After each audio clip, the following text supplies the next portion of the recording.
নতুন ডিজাইনের ৬টি নোটের ছবি প্রকাশ করেছে বাংলাদেশ ব্যাংক। নোটগুলোর মধ্যে রয়েছে ৫০০, ২০০, ১০০ ও ১০ টাকা মূল্যমানের ব্যাংক নোট এবং ৫ ও ২ টাকার মূল্যমান কারেন্সি নোট।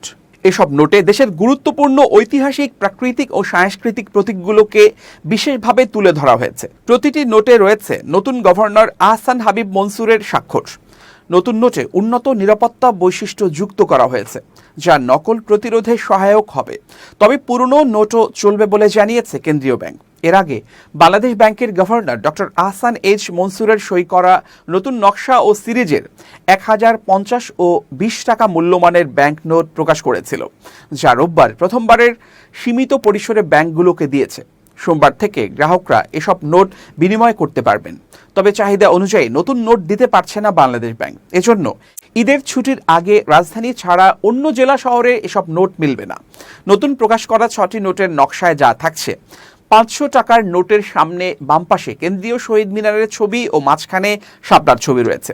পেছনে বাংলাদেশ সুপ্রিম কোর্টের ছবি আছে। নোটটি সবুজ রঙের।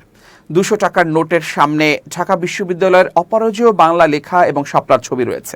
পেছনে জুলাই ২০২৪ সালের গণঅভ্যুত্থানের সময় ছাত্রদের আঁকা একটি গ্রাফিতির ছবি আছে।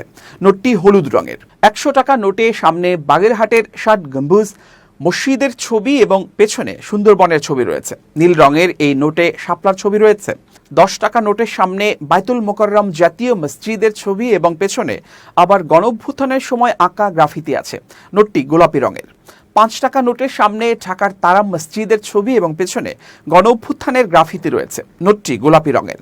২ টাকার নোটের সামনে মিরপুর শহীদ বুদ্ধিজীবী স্মৃতিসৌধের ছবি এবং পেছনে রায়ের বাজার বৌদ্ধভূমি স্মৃতিসৌধের ছবি রয়েছে। নোটটি হালকা সবুজ রঙের।